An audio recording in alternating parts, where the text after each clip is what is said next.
Look, Daddy, it's you.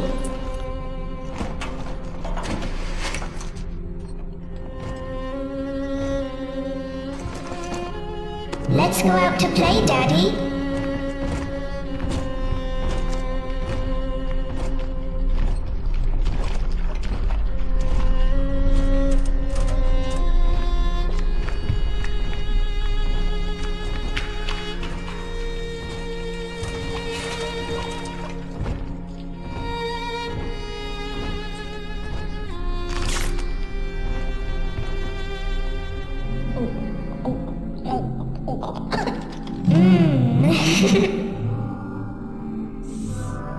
More angels, Daddy.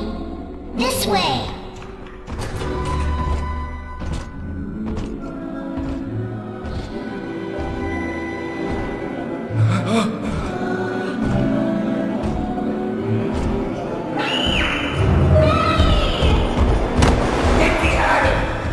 Come with us, little girl. You want some, big guy?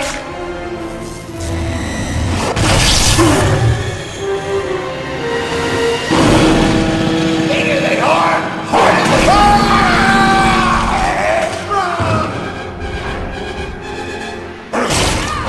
Get out of here, freak!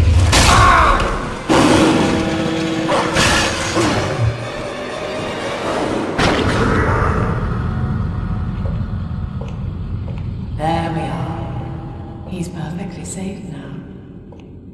This is not your daughter. Do you understand? Her name is Eleanor, and she is mine.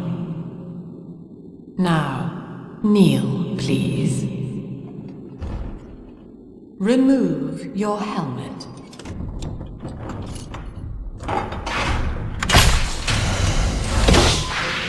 Now, take the pistol. Place it against your head.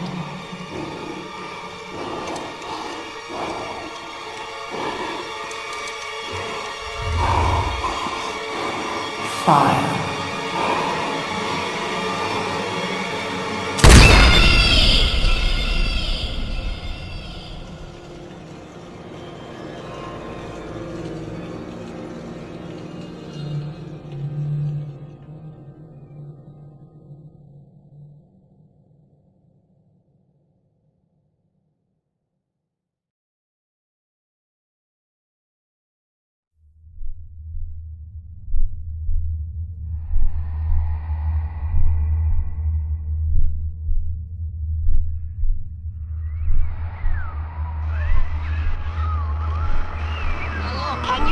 me. You're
Are you as good as my daddy, mister? Not if you don't visit the Gatherer's Garden, you aren't. Smart daddies get spliced at the garden.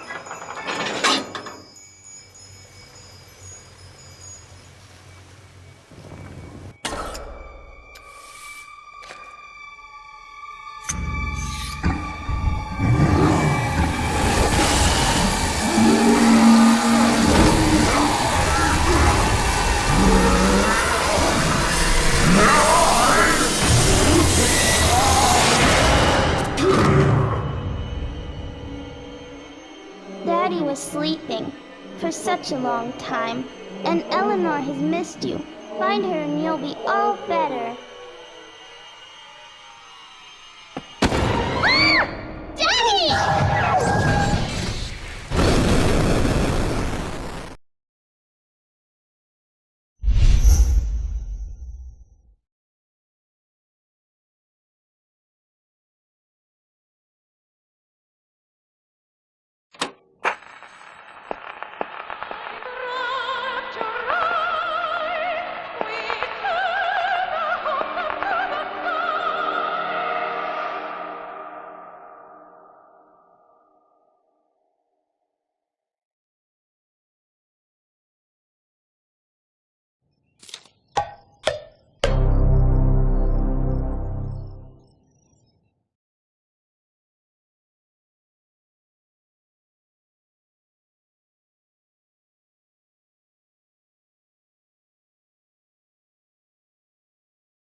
Hey, I'm Jeff Keighley here in Boston to go behind the scenes to hear some untold stories about the making of BioShock with Ken Levine and Sean Robertson.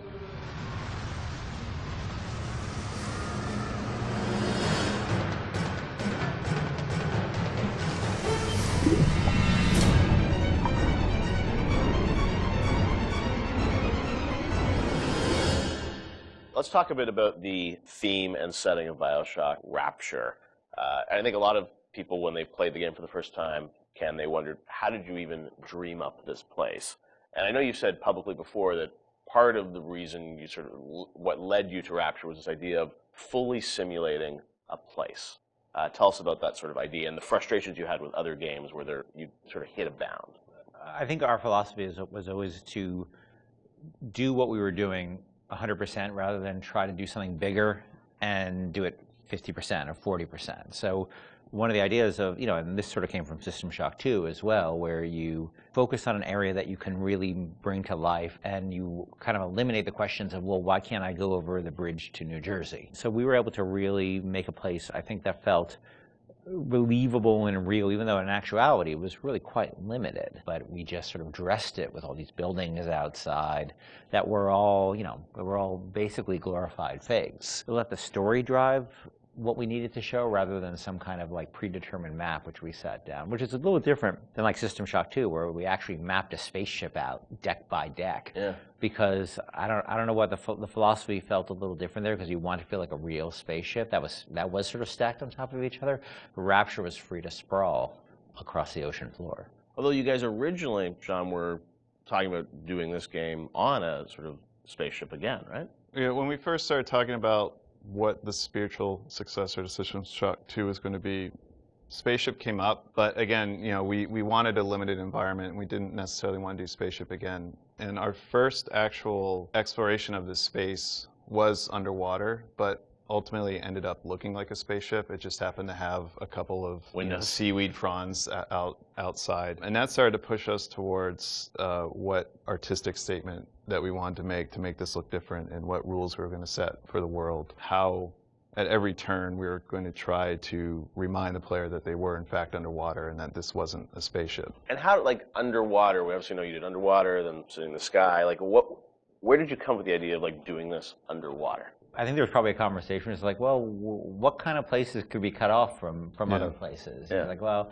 you know, spaceship, summer camp, you know, like any island notion, right? Something that's cut off from the rest of the world. Yeah. So you never felt like you should be able to go over that bridge to New Jersey. I don't want to apply some deep and meaningful conversation. I think it was one of those ideas that you just kind of say, and then everybody's, well, that sounds cool. Let's try that.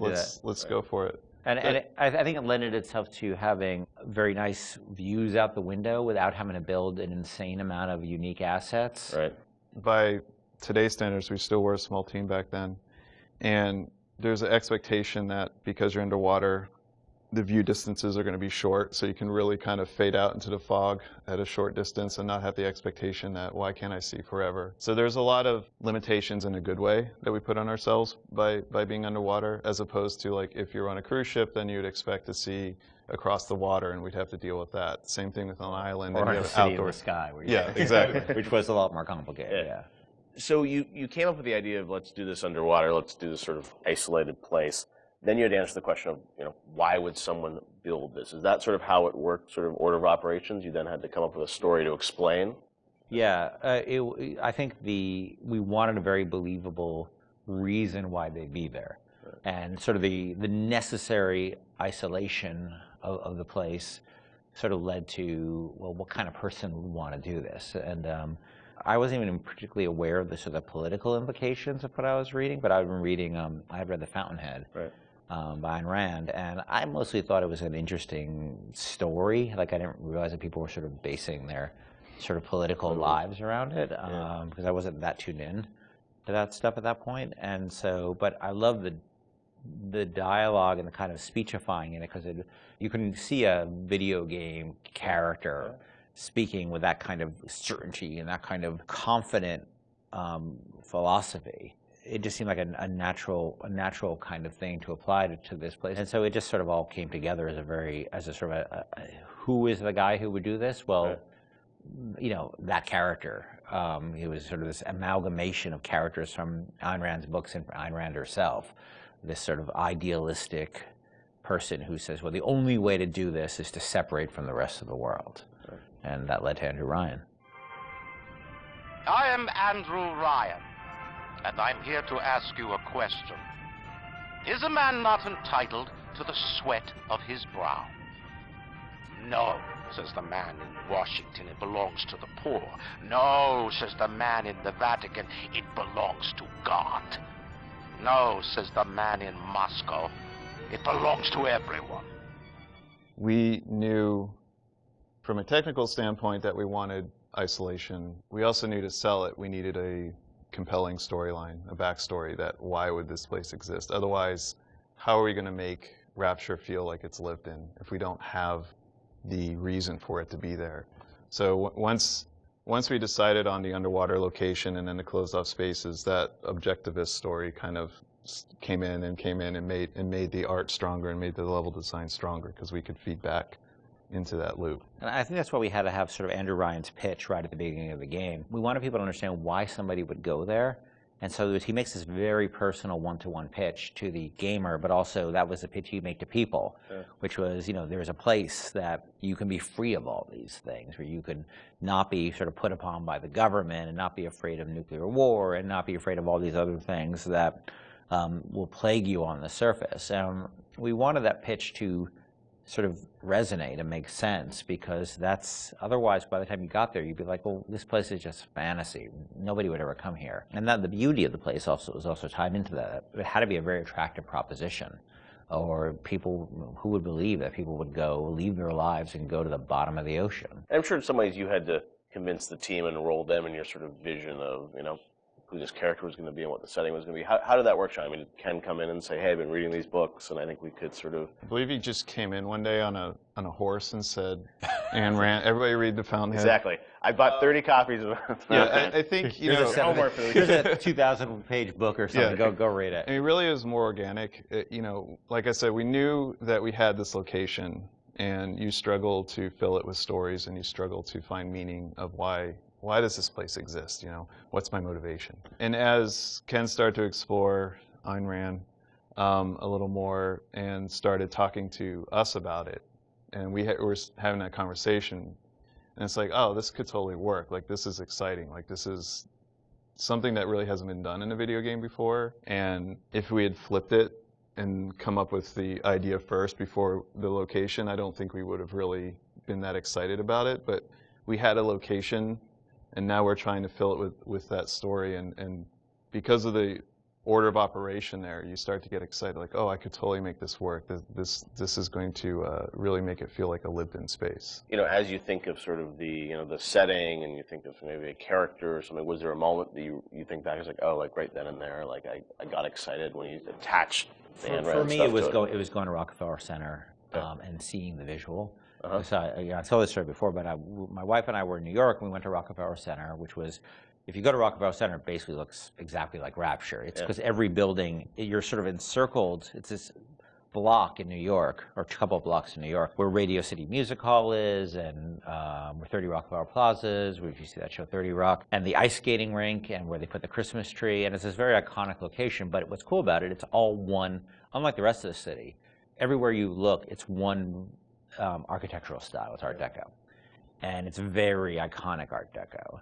And my wife and I were there, and we were sort of working on the game, and we didn't have a visual style. And all of a sudden, I started looking around, and I said, oh, this could be a visual for the game. Also, the geometry of it was actually quite conducive to making a video game, because it wasn't overly complicated geometry. Art Deco is quite bold and simple. Bold and geometric, and simple.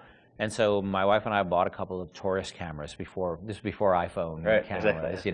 Throwaway cameras, yeah, throwaway cameras, those little Kodak things, and we just started photographing doorknobs and light fixtures, and just sort of developed the photos. Remember that? Brought them in and said, come to the office. Here's a stack of stuff. Here's a stack of photos. Take a look. I'll see you guys in a couple of years. Go make this. City where the artist would not fear the censor, where the scientist would not be bound by petty morality, where the great would not be constrained by the small. And with the sweat of your brow, Rapture can become your city as well. So you had kind of a theme, you came up with an art style, some of the iconic characters, and then you really had to build the narrative around it. And you've talked about a lot of the themes in the game, and greed, jealousy, sex, violence, all the things that sort of drive us or what destroy us. And that was something I think that as you thought about the story of the game, you wanted to, I'm sure, reflect some of those, right? Because I think people love the characters. It's sort of flawed in a way, and this is a world which is its own little microcosm, but had a lot of tension inside of it. Yeah, I mean, the character of Ryan was sort of he's basically invisible through most of the game, right? Except for a very small portion. But he's very present because he exists. The city is him, right? It's such a representation of him. We never want to cut away to a cutscene where you saw Andrew Ryan, planning and scheming. We wanted him to be very present without actually being present. But once you had Ryan, and once you had his desire to protect this vision of his, you just had to then come up with the characters who'd be arrayed in opposition to him. So we had this character, the Big Daddy, and then eventually the character, the Little Sister. And so characters like Tenenbaum came along, like, here's a person who's in opposition to him for this reason. And then you have, for more noble reasons. And then you have a character like Atlas, who's much more cynical opposition. Once we had all those characters arrayed, we're like, well, who are you? And, you ended up being a sort of, a pawn in the middle of all this opposition to Ryan. We just kept sort of homing in on that theme and making sure that you weren't, eventually figuring out that you couldn't just be here by an accident, that you're an integral part of this story, even though you don't know you're an integral part of this story. You think you're just there by happenstance. Look, Mr. Bubbles, it's an angel. I can see light coming from his belly. Wait a minute, he's still breathing. It's all right. I know he'll be an angel soon.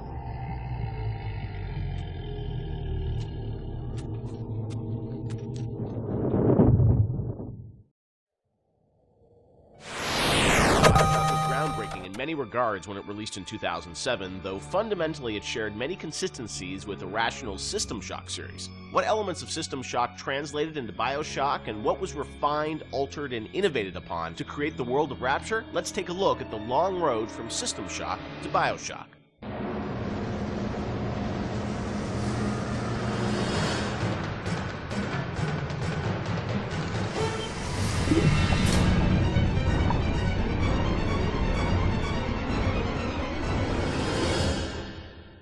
Everyone knows where the game ended up, but I think fans would be interested to learn where this game or the idea of doing this game started. And I think folks know System Shock and the legacy of that game, huge fan base. Did it start as a System Shock game initially? No, I mean, because we didn't have the rights to that, right? We kind of felt that there was more game design to mine there. That it was sort of, we did that one game, and it was sort of the first game that really combined shooting and RPG. And it was a very small budget. It was a very small team, and it was the first game we had ever done. So we got pretty lucky, I think, in terms of how well it came out. But but the odds were sort of stacked against it. And the team, was really enthusiastic about doing a game like that. And time had evolved, and the team was much more. We had done a bunch of games together, and we were, we had a stable technology base, and we were like, okay, well, which System Shock 2 was not. I mean, that engine, no game had ever shipped on that engine. It was a very crude piece of technology. Most of us had never shipped a game at the time. So like, well, what if we had a stable technology base, and we had a team that was more experienced and more seasoned, and we had, an actual, like, our director, and which we didn't really have on System Shock 2. What could we do? And so I think there was a lot of enthusiasm in the team to really try to do a more mature version of that kind of game.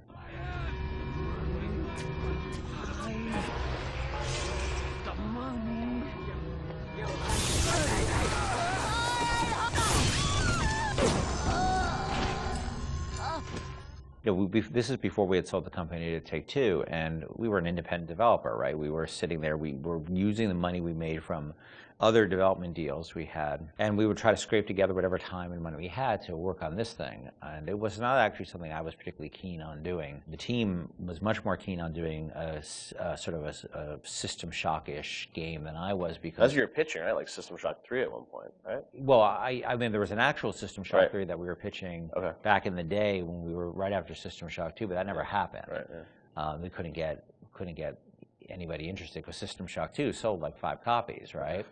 And so as the business guy, the guy who had to not only just sort of write the content, but the guy who had to go out and get the deals and pay everybody, I wasn't particularly excited about doing this, because it was very disappointing when we did System Shock 2 and nobody bought it. It got great reviews, it got these insane reviews, but it left us in a place where it didn't really move the needle for us in terms of making payroll. So I wasn't super excited about it, because I didn't see a publisher be interested in it, and I didn't see the audience actually be particularly interested in this kind of game. And it was really the team who convinced me to invest in this, because they're enthusiastic. I think a lot of them came to the studio because of System Shock 2.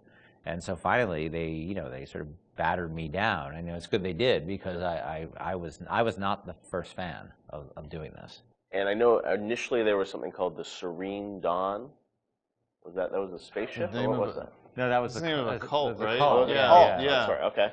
Okay. That one's, I think, been lost to the. If I remember correctly, Serene Dawn was a cult. You were playing as a deprogrammer that was infiltrating the cult, and your name happened to be Carlos Coelho, who was one of our programmers at the time. It's named after him, yeah. Then there was a story notion that I always really found interesting, which was that you have these cults, and you have sometimes people who they're these sort of characters who are really live on the edge of the gray morality, which is these guys who come in and essentially kidnap people out of these cults or rescue them, depending on how you look at it. Because what it really is, from a functional standpoint, it's a kidnapping, right? You're coming to an adult and you're saying, you're hired by their parents or whoever. And this was in the story, it was like a senator whose daughter joined one of these religious movements called the Serene Dawn, you said? Yeah, Serene Dawn. And I always thought that was a really interesting tension of this hero who's basically a kidnapper and taking a young woman against her will out of the place that she was in. Now, you could also make the other argument that, well, she was not really there by her will. But there's a really interesting conversation that goes on there. I think there was actually a Kate Winslet movie, a Harvey Keitel, Kate Winslet movie, which dealt with a similar theme. Because usually you hear that story, these deprogrammers as a sort of heroic kind of notion. But I always thought that, well, there's something interesting about agency going on there, and about are people entitled to make bad mistakes, or is it a bad mistake? It all depends on the person. And I'm not a fan of religious cults or religion in general, but there seemed to be an interesting discussion of freedom there and independent decision making. And I thought that idea was cool, and that was sort of the basis of it for a while. But it was really mostly for the purpose of we needed something to go out and pitch to publishers, and so we know we didn't have a ton of time to really develop it. So that sounded like, all right, this will do for now. And was that pre-Underwater City? I mean, this was just like an idea for a story. We may have stepped away from that to do the cult thing, but then we went back to the underwater. No, we had that one room, remember? We had the one World War II room with the roaches on the ground and like these weird test tube things that you could walk around. I don't know where that fell. It could have been underwater. There was no windows. The thing is, we were a small business, right? And we were trying to figure out a way to sell this thing with spending the least amount of money, because we didn't have any money. We didn't have a pot to piss in. So we would do this demo. That was one room basically, just to show. And I'd write up a document, and we'd take it around. And I'd fly around the country, be like, "Here's our room." It was a different time, And we had just come off of SWAT 4. One of the advantages we had is that we were so familiar with that engine at that point that we could really start cranking through, small rooms and lighting and making things look good. So I took it on the road to sell it to somebody, and nobody cared. We'd go to a publisher, and look, they have to make money, right? And then we'd say, and we say, oh, it's sort of a spiritual successor to System Shock 2, and they'd be like, well, how did that sell? And I'd be like, my mom likes it, and they would be like, well, we can't, and usually we'd be talking to a fan. A lot of executives, like sort of junior executives, were fans of System Shock, and they'd go to their boss and they'd be super excited, and their boss would open up, their Excel spreadsheet and be like, no, we can't do this. And I think the pitch probably evolved as we kept trying different permutations trying to sell, but we were also out there trying to sell like 2 or 3 other things at the time. We had a pitch for a game called Monster Island, and well, our SWAT 5 pitch was Zombie SWAT. Yeah, we had just come off of SWAT 4, which is like hardcore tactical, and we decided they wanted us to do another SWAT, and we didn't really want to do another hardcore tactical game. So we're like, what if we added zombies to SWAT? Like, you're a SWAT team that fights zombies and werewolves. That sounds awesome. And it was like, no, it doesn't. And this is before. This is before zombies were a thing. Yeah. And so we came with this thing called Division 9. Division 9, yeah. That probably would have been even a bigger financial success than BioShock. Wow. But we couldn't get anybody interested in it. We didn't have enough werewolves in the demo, I think. We had 0 werewolves in the demo. Yeah, we were going to have werewolves, weren't we? Werewolves and vampires. That was the whole, really? Yeah, werewolves, the whole, vampires, like, zombies? just throw it all the Universal Studios monsters from like... Oh, wow. Yeah. So what happened is we couldn't sell it, but we were always sort of independent-minded. And so I said, well, what if we sort of did this in reverse? Instead of getting a publisher first and then doing a press tour on it, what if we sort of did the press first? Yeah. And we called up a guy, Andrew Park, who's at GameSpot at the time, who was a fan of System Shock 2 and a great guy. And I said, well, will you come out and look at this thing we're doing and write a story on it? And he was like, sure. And Andrew flew out and we showed him what we had, which is this very, very rudimentary thing about an underwater base. And he wrote up an article and sort of featured as that this is the spiritual successor to System Shock 2. And the next day, the phone started ringing from publishers who now all of a sudden saw that the article was getting all this pickup and all these comments and people were excited. And that really, I think, put it over the top in terms of being able to sell it, even though it was not BioShock at that point. It was called BioShock, but it was not BioShock. There would have been I don't think there would have been a game. We never would have sold it without Andrew coming out doing that. My belly's full of angel's blood.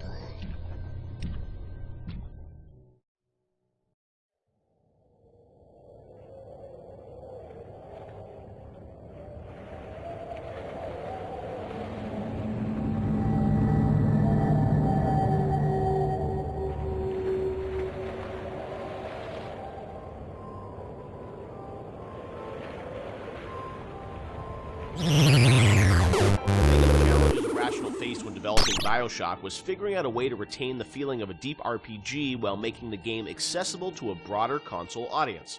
Ultimately, the team succeeded in creating an intricate system of weapon and character upgrades that gave the player choice and customization while keeping the gameplay fast, lean, and engaging.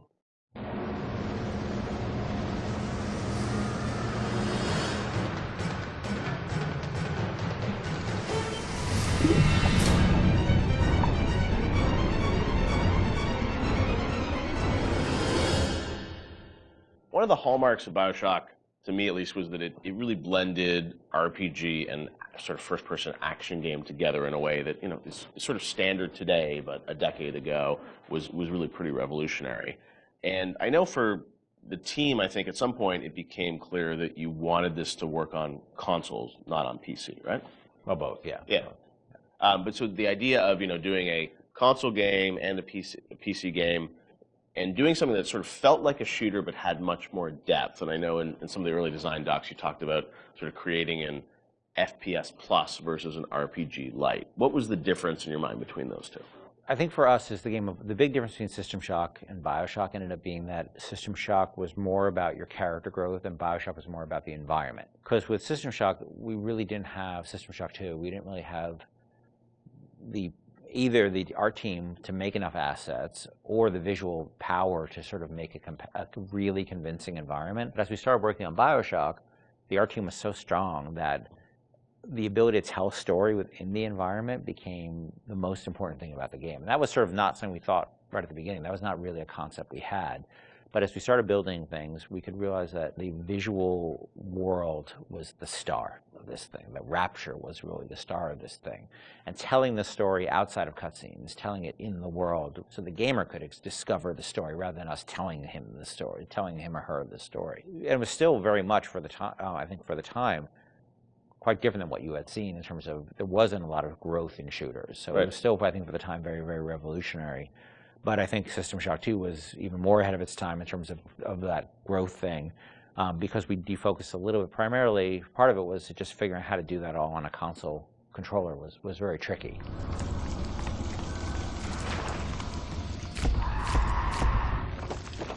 No, I remember even the early demos, people you see a plasma, you see like a upgraded weapon, people are like, oh, I've never seen that before in a shooter. And that was, when you were coming out of the sort of, the Quake, Doom, Half-Life, where it's like you have, 8 weapons on the keyboard and you sort of knew what they were and they weren't going to change. Yeah. Sean, was that something that, from a sort of creative standpoint, was it always clear that that was something you guys wanted to do, or it evolved over time because you wanted to have more depth in the game? I mean, it certainly evolved over time, and each upgrade path was slightly had its own unique challenges. Like certainly upgrading the weapons, you had to design a base weapon that didn't feel like crap. Still felt like something that you wanted to use, but then the ability to add the upgrades to that, and each of the upgrades can come in any order, so you have to be aware that this, parts A, B, and C could come in at any different time to upgrade the weapon. In a first-person shooter, that's your star. That's the thing that you're seeing all the time. When it comes to other things, plasmids, things that are, Tonics. Tonics, yes, sorry. It's been a while. Come on, Sean. I know, it's 10 years. those things were more offloaded to machines that you would then have to interact with, so you're not carrying the inventory around with you. But each of these decisions on how we're going to upgrade the player, it wasn't like a mouse and keyboard. Okay, we can just use the mouse, and you have all these buttons at your disposal. You could arbitrarily point at a part of the screen really easily, which you could do in System Shock too. Yeah, so we certainly learned trial by fire when we were trying to adapt these things to the console at the time. Yeah, and like having different ammo types and stuff like that. Like we went through numerous iterations of the interface to make it. Like we had the first times we sort of put the interface into play. It was very obtuse and very tricky to get your head around, and we just kept working on it and working on it and working on it because we want to feel like second nature. But we spent a lot of time on that.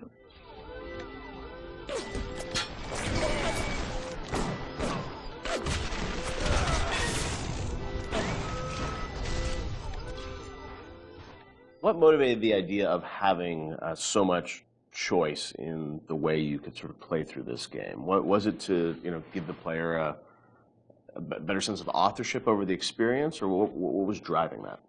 I've always liked the idea of giving the player a lot of agency in terms of their play style and experimenting with the play style and trying different things and seeing what worked and didn't work and interacting with the environment. The notion that it's sort of a playground that you get to play around with and imprint your own desire on was great, because I think we were more skeptical about being able to do that with story at the time. In fact, so much to the point where that became almost like a joke. That becomes the meta joke of the game of how little agency you have in your story. But agency in terms of how you play the experience and how you load out your weapons and how you interact with the environment, as compared to most shooters at the time, where basically like you can shoot them with the shotgun or shoot them with the the pistol. That was really important to us. So we spent a lot of time trying to make the world react in a way that you would expect and hope it to react when you tried something. Right. And some of those system or decisions we made about systems fed back into the narrative, like locking Adam behind Big Daddy and the little sister. Like you can't get Adam unless you deal with the Big Daddy, which then becomes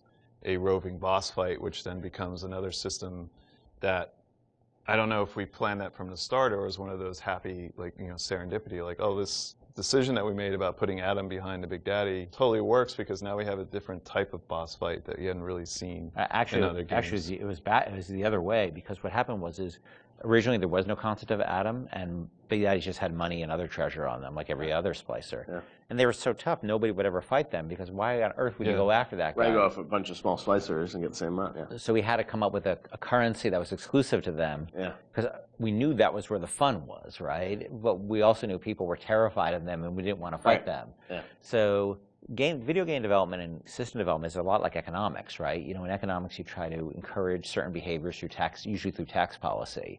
Well, you want business growth, so you lower taxes on certain segments of the business economy, or you want to encourage, people to move into this area, so you make incentives to move in here. We had to make an incentive for players to fight the Big Daddy, and Adam became that incentive. And then once you had this Adam, then you had a new piece of narrative, which they could then incorporate back into the story. Yeah. An old tasty Adam like drink.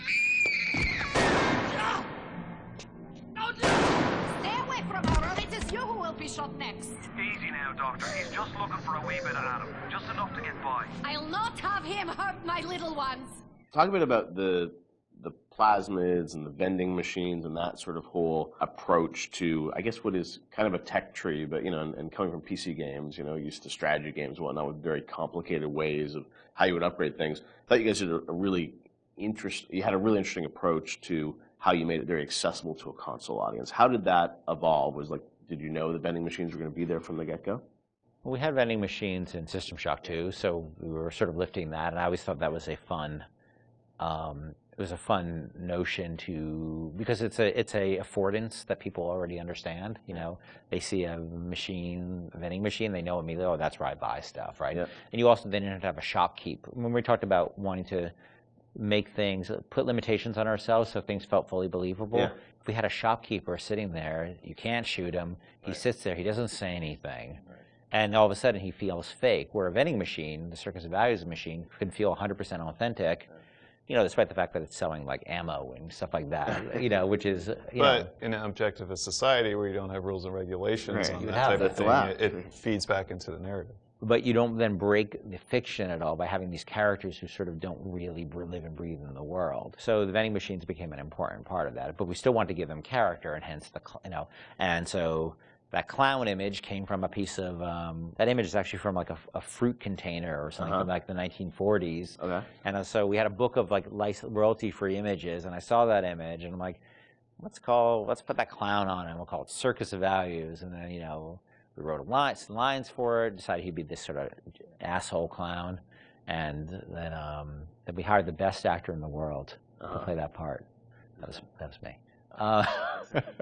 What I cost, my biggest Avengers, I didn't cost anything. I didn't know you were really. I was a clown. Yeah, I was a clown. I hear it in my head every day. My wife hates that voice. She hates that voice. You can give us a little of it right here. Welcome to the Circus of Values. She does not allow me to do that, so I do it outside of the house. Okay. But it allowed us to have something that felt very rich and very real, while being very limited at the same time. Feel your cravings at the Circus of Values. And also, the plasmids and sort of the motif of sort of the videos and how you explain sort of what a plasmid was, that was a really fun way, I thought, to sort of explain that. Sean, how did you guys evolve that? Because it was a very artistic approach. I think those came on pretty late too, because we were developing all these systems, and you make the assumptions because you're dealing with them every day that the player who gets this game is going to understand what these systems are. And we always joke that you can't ship a developer with a game, or you can't expect somebody to have a README file for all of these things. Nobody's understanding what these plasmids are or how to use them. How do we present these to the audience in such a way that they're going to understand what it is fictionally and what it is functionally? Because Rob Waters did a lot of the animations on those, and we sit down and we write out like a little 30-second commercial of what this thing is. And again, because going back to the narrative, this is what would happen in Rapture. People are trying to sell these things, so they would come up with commercials to explain why you need this. Using that as your framework, you can then come up with all of these little gags that people will remember that have a little personality to them. But I think ultimately in the end weren't that expensive to create, because they're cheap. I think that one of the most important things about it is we didn't want them to be long, and we didn't have a lot of budget for the art, so we had like a couple of frames of animation in them essentially. And so we had to figure out, how do we message how this thing works in like that. And that's what marketing is, right? It's how do you message how something works. And marketing and tutorializing are very similar things, right? You're trying to get a message across in a very brief period of time in a very snappy fashion. And I think that one of the things that I always felt about games is that tutorials are sort of death. And because they're usually like, you go into a scene and there's like a shooting range or something like that, and narratively they never really make sense either, and they're so boring. And so we always try to put a big burden on ourselves of how do we train people while not letting them know they're being trained, and brevity is really important to that. So we had a bunch of art constraints on that, which also led to a bunch of writing constraints, and so those things were like, I don't even know if they were 30 seconds. Yeah, they were like really short. Seconds. Yeah, like 15 seconds long. We had to explain a whole plasmid in that period of time, and I think that was a good exercise because it also made the game, it forced us to be concise and to really explain what this thing was like that.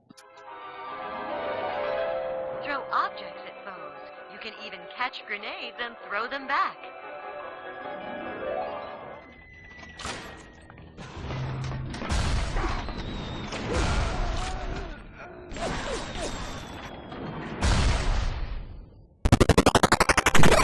Marriage of story to gameplay is a science that many developers still struggle with today. BioShock has left an indelible mark on gaming narrative that can be seen and felt in many modern releases, but Irrational's motto remained from the beginning: don't start with the story, start with the gameplay.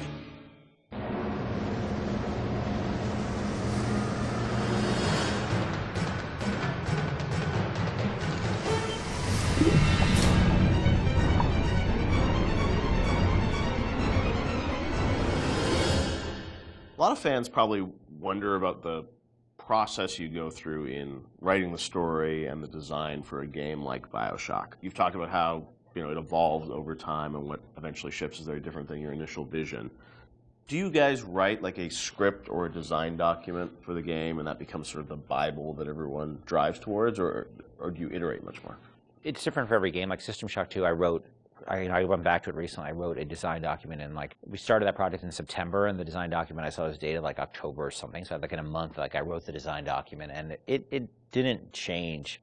A lot of it, you know, got expanded upon, but the basic design really didn't change on that. Where on BioShock, I think it evolved in real time much more. Like we had a pretty substantial design shift, like a year before the ship date. For BioShock? BioShock, yeah. It got to be much more about the experience of being in Rapture than about being in your character sheet. And so the game evolved more towards that experiential kind of thing and making sure every idea was expressed in the world as well as just on your character sheet. So before you'd have a lot of things like, oh, I'm doing fire damage or electrical damage, but that was sort of a number flying off ahead versus, you know, the whole notion of like, you know, there's barrels and you light them on fire and then you can pick them up and throw them. But you'd have stats coming off characters and all that stuff? Much more so. Oh, really? And that evolved, you know, sort of, we did a design shift, but I don't know how well that got documented. I think we were moving so fast that we were just sort of changing things, laying down the tracks as we went right ahead of us. And the same with the screenplay, the screenplay there is no screenplay. It's a bunch of,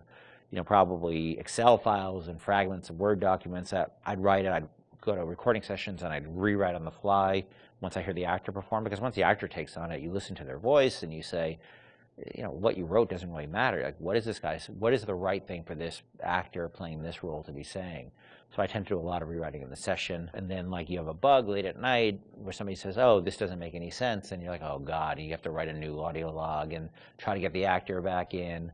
Or you figure out what's the best way to get this idea across. Yeah. And is it an audio log? Is it a poster on the wall? Is it a piece of text that pops up on the screen? That's always dependent on how much time you have and what actor availability is. So, the plans sort of fall apart.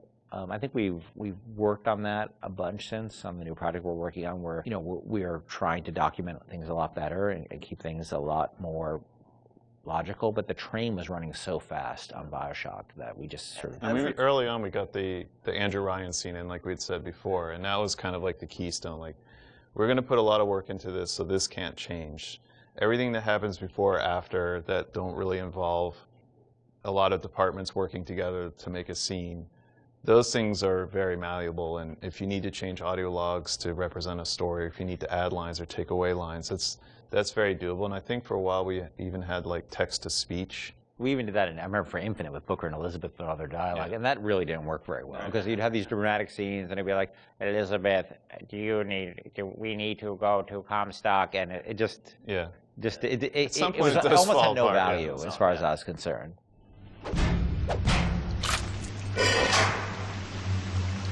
Atlas radioed on ahead. Says you were looking for an invite to the fisheries. Nuts, I say. But if your heads up to the Wharf Master's office and find old Peach a research camera, maybe I could manage an invite.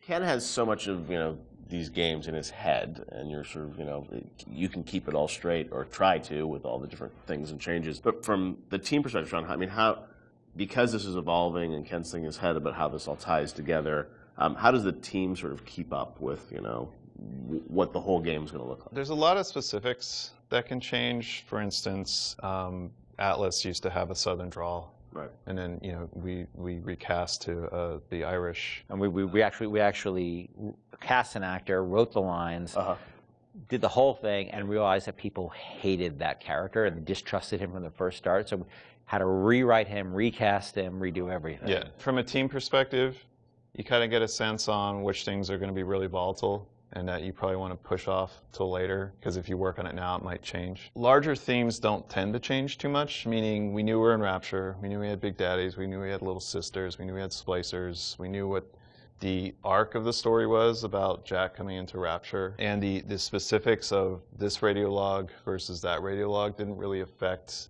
anyone outside the audio team at that time, because we could still build the environment. We still knew what the environment was. We still knew what the animations were. There are areas you learn just by working in the same space for a while that this scene, I'm not touching this yet because I know that it's going to get changed a lot. I think these themes are pretty nailed down, so I'm going to focus the team on getting these things done. I won't leave you twisting in the wind. We're going to need to draw her out of hiding. But you're going to have to trust me. The audio logs were, a great part of the game, and something that if you're a true fan, I mean, people really go in and listen to those and piece that all together. But I imagine there's a lot of work that goes into deciding, well, this is better for an audio log versus game dialogue, and there's the act of sort of cutting back and sort of saying, we need to be clear about what the narrative is for the game. What was that process like? I mean, the audio logs, were there things you added at the end, or were those, ideas that you had for the game, but then said, hey, maybe we'd demote these a little bit and make them audio logs? As Sean was saying, there's sort of a hierarchy of expense that you have to face, and so any ideas you have to get across, especially as you start playing the game, you realize, well, this doesn't make sense, that doesn't make sense. You have to figure out how you can introduce that idea. And generally, as the train is moving, you try to think of cheaper and cheaper ways to get those ideas across. If it's less important, it goes to an audio log. If it's less important, it goes to a poster on the wall. Well, there's also characters that you can bring in that have audio logs that aren't. Atlas, Tenenbaum, those are your big ones. You can bring in somebody to do a short, a few different audio logs. It's a character that some players may not even find, but it adds a little bit of depth to Rapture. And it also, usually each character generally is about a certain idea, and we don't just sort of come up with characters, we have an idea problem that we need to solve, and so let's introduce a character who's this guy, and he will be the guy who sort of shepherds you through that idea. Julie, my dear, I am trying to run a business here. You want to spend time with my honeybees? Well, I'm going to have to start charging you for the pleasure. If I come out one more time and find you lolling out there amongst my hives, I'm grabbing my shotgun. As to your question, yes, my days in beekeeping school are a blur, but I do seem to remember something about that enzyme you keep blabbing on about. So as you're going through the game and, writing things, rewriting things, were there things with the original BioShock that you've always been surprised that more people didn't pick up on, or was there something that, a connection to a character you thought was really going to resonate with people, which, didn't? Anything like that? No, it's the opposite. I was amazed, I don't know how you felt, but I was amazed how many people connected to the Would You Kindly stuff. Because I think it was when I wrote that speech, I don't think anybody on the team was like, oh my God, this is really this or that. And I don't think I really had any sense that people were going to connect to it. I think we ended up sort of over time finding more ways to support the notion throughout the game. Yep. And I don't think I really, until I heard Pat put together the revelation moment, whereas where you had all the bits that Atlas had said to you in the past building up, and then there was a visual that went along with that. That's when I realized it was going to be a really powerful moment. But even so, I still did I think people were really going to connect to it or really even understand it? Because it's pretty out there. And that it was meta commentary, too. I think that completely, I think I thought oh, it's kind of meta, cool.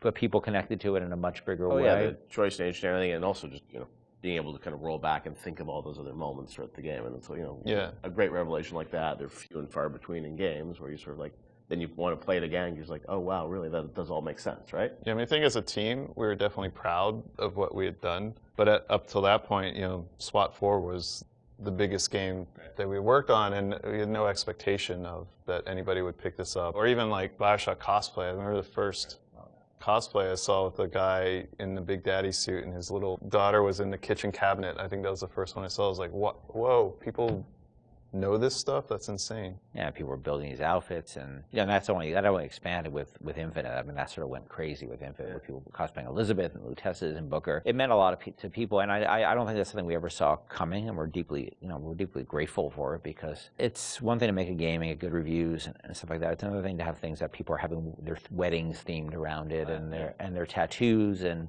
naming their children after characters. You can't plan for that, and I think the only way that could happen is if you just make something that you're deeply in love with and passionate about. I can say we were. It was something there's a lot of passion on the team about, but we didn't know people were going to take away what they did. Would you kindly? Would you kindly? Powerful phrase. Familiar phrase. Would you kindly? Would you kindly get this? Would you kindly find that? Would you kindly find that? Would you kindly find? Would you kindly get this? Would you kindly head to Ryan's office and kill the son of a bitch? Part of the challenge with that, though, is when people love fiction so much and they dive into every word written in every audio log and try and connect all the fiction, make sure it all makes sense. Are there any things from that game that you sort of look back and it's like, oh wow, like we didn't explain this and we should have, or things that fans have misinterpreted over the years? There are things we think that we did that should have or shouldn't have been in the game. Like I was never a fan of having two endings, and I think that's what the publisher was asking you to sort of have a. That was the one thing that 2K, and they were very hands off. That was the one thing they insisted on, and it's not something I really thought was a good idea because they're still limited, even though they're multiple. They're still limited, and so that was something that we ended up doing. One of the endings was far better than the other one. I mean, there's no. It's clear that I was much more interested in the happier ending with the little sisters than I was with the nuclear submarine ending. I'm sure part of it was the idea that this game is, if you're making a choice throughout it, I'm sure when some people are like, oh well, then it has to be a payoff, right? Right. Except the game was really about lack of of choice. About not being a choice. So that always struck me as a tension that was weird. But look, at the end of the day, they were putting up a lot of money, and so I can't really complain. They weren't dictatorial at all during the development. So that was the one thing. But that's a game that I wouldn't have put the boss battle in, the final boss battle. Like we seem to end up doing that over and over and over again. Every time we start a project, I'm like, I'm never going to do that again. We're never going to do that again, and we end up doing it. Right. We're not good at boss battles, and that you're fighting that guy, and look, this is the naked dude. It just doesn't work. Totally makes sense. But and it works really pretty well up till then, but then it doesn't. It just doesn't work. That boss battle's silly.